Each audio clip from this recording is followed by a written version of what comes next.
Check, check. 1 2 1 2. What's up? This is DJ Divine Justice. What up, Andy? Alright, look. I got Traktor over here.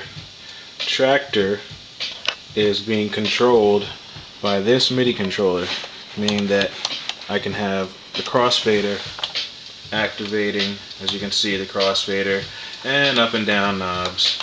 And this first circular pad, you can hear it a little bit, is controlling the first cue point. Now, the other 8 cue points, probably can't hear that well. Let's see.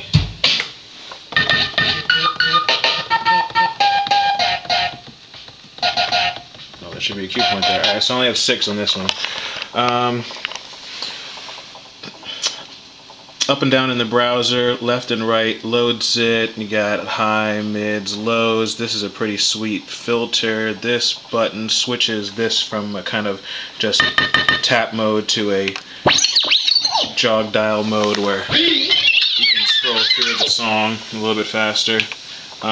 This says key, but I changed it because, as you can see, I only have one vinyl turntable set up, so I use that as to go between the two, and when I switch to one, it just puts the other one in automatic. For instance, if I just press play, and here's play, here's if I set a temporary loop with this button, then I can check it and tap back, and this one makes it a actual stored cue mark, which will then be able to be triggered by one of those.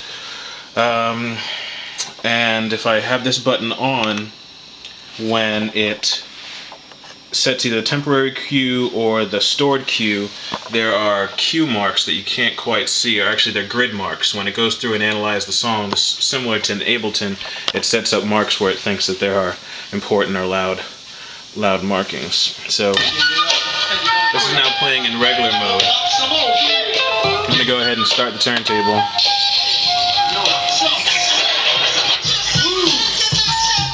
Hit this button right now. Oh, that was a bad example. If I hit the play button, it takes that mode out. So now the record is not controlling it, and I can even throw it over here and it'll control the other. But if I hit this button, then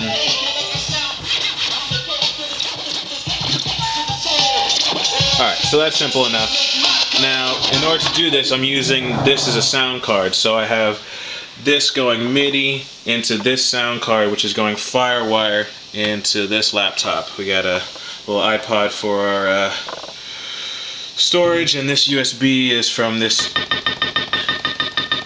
USB controller.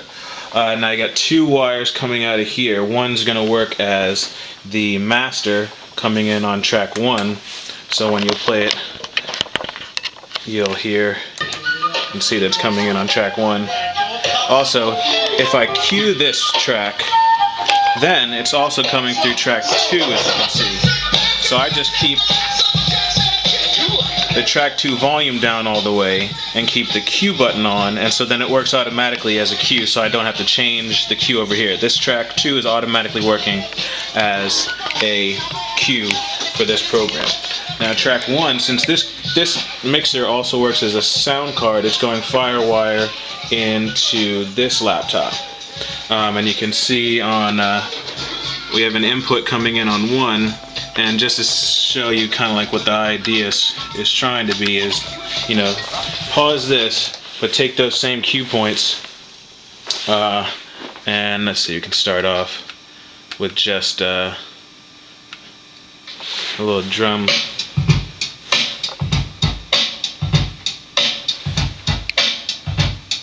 That's just a drum loop. Double click. You can see it's just cycling through, or you can't see. It's just cycling through that same loop. Now up on this channel, I'm gonna record and start to play with those cue loops a little bit, see what it sounds like.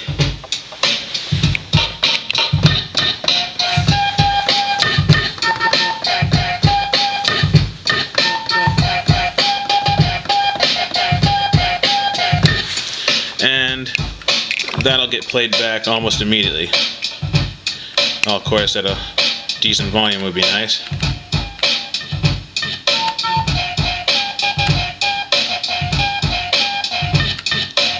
Set the cue points for about 4 bars.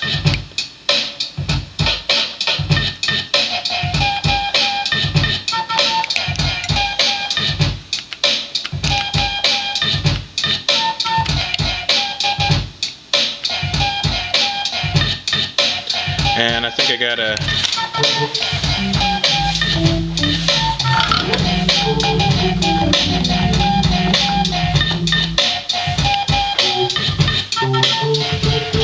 this is just going MIDI in through that MIDI controller, so if I want to record clips with my foot, if I'm still in the middle of scratching, that's kind of cool.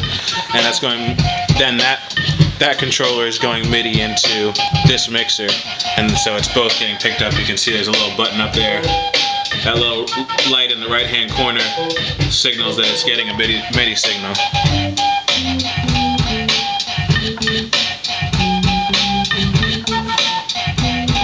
Sounds like it's a little bit out of tune, so you can actually this is a little low, so I'm going to change this to be a little bit lower. Sounds almost a little better. Just slightly detuning it.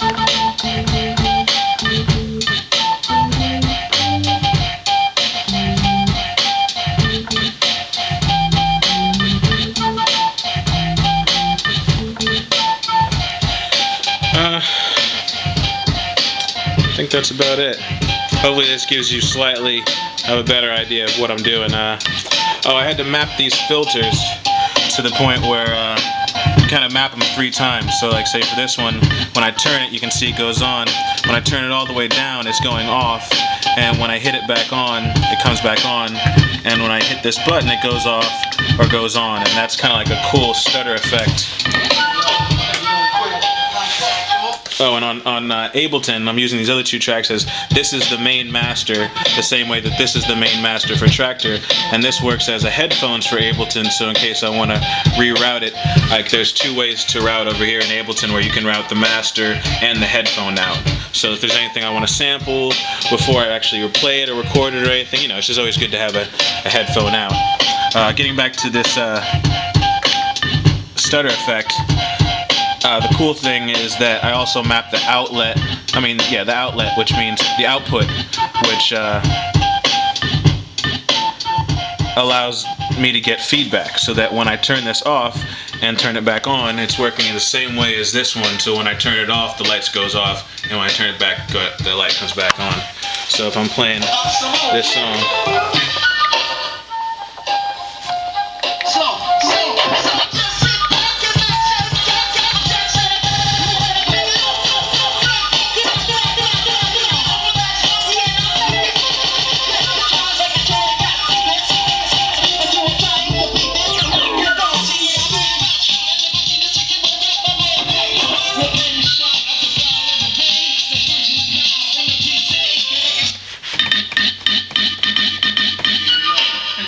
if I'm holding it down, if I just hit it, it just works as a single shot.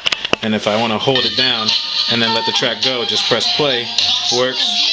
Start the vinyl up. Right now the vinyl's not controlling that. Hit that button. I got vinyl. Put it back on regular. The vinyl's not controlling. I can throw vinyl onto this side. And now it's working on track 2. It's the same track, obviously. Cool, man.